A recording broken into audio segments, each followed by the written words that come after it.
Welcome back to another video. Here we are. It's been a while since I've been able to do a flag video. I was actually anticipating being able to get through here a lot faster, but that was not the case. I really slowed down after completing the most recent dungeon. But here we are. So I've been farming, getting XP, getting my level up, and working on gear. Gear hasn't changed too much.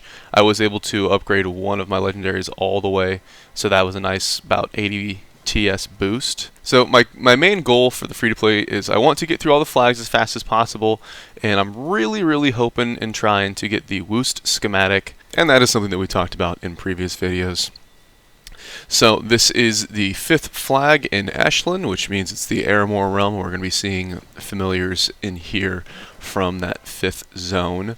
And like I said in previous flags, I wouldn't worry about countering specific familiars and trying to memorize all of the different attacks that they have. Just come in here with a pretty balanced team, which you should have by the time that you get to this zone. And just do the general things that we've been seeing before. If I have 4 enemies here, I would really want to use my attack all skills because I'll get more value out of it. But at the same time, I want to try to keep my tank nice and healthy and hopefully not have him die like we just saw. But we're going to keep going. Even if you have a bad map, and even if your tank does drop out a little bit early, it's still worth finishing the map. I've seen some people talk about just kind of closing it and opening up a new map, but if you're watching this video, there's probably a reason behind it. And this is definitely not an ideal map. I mean, we haven't had a shrine, and the path is pretty linear, so it's not like I can sneak and get to the boss as early as I would like to. But again, so as I always say, if I'm going against 4 enemies or more, I really want to use my attack all skills and just try to get a lot of benefit out of my proccing effects. And so that's what we are doing here. And that's one of the reasons why I like running a bow as my DPS character. That's not to say that any other weapon won't work, but that 1 SP attack all really gets a lot of work going. I have switched to a shielding pet, so I've got a defensive pet on my guy. I dropped from an epic all the way down to a rare, but as you can see here, I just needed every little bit of help to keep my tank nice and healthy. Speaking of tanks, at the time of filming this, I'm still working on getting the Pobo schematic to try to make Pobo. I would like to switch from Squirt to Pobo just based off of the free proccing effect that that Pobo gets, where he's, I think it's either healing or shielding your entire team anytime that he gets hit, and that would be a good choice to make a video for. And if you are a free-to-play player, or if you're just running a legendary tank familiar that doesn't have any stables, you might actually benefit from running Pobo as well if you can get a couple stables on him and make him nice and strong for you.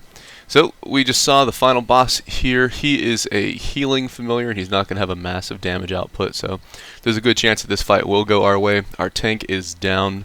He's pretty low in health, and he has already used a heal once, as you can see by that red dot on his portrait in the top left hand. So I'm actually going to put Remy in front. Remy has 19% stamina, and so he take a couple of those hits, and I'm going to switch myself in here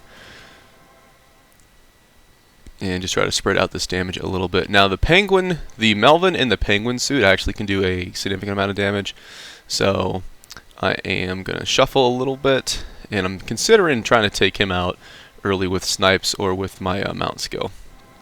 Now we got to remember that my tank has already died once, so I just want to kind of spread out his health and try to position everybody so that they're not going to be spiked down, and my only worry is the Melvin. So Melvin is gone, and we're actually looking pretty good here. So try to snipe him down. Okay, we got that. Some shielding on the tank just to keep him up and alive. This is looking doable. Looking doable. I'm going to try to get a little bit more SP on my main so I can get that mount skill off. There we go. Big crit on the mount skill. And my accessory is the rare crit one, so I'm going to put myself in the front now that I've spent all my SP. If I die, it's not the worst case scenario. And alright, Remy is back up. This is doable. This is doable. Just got to try to play it well.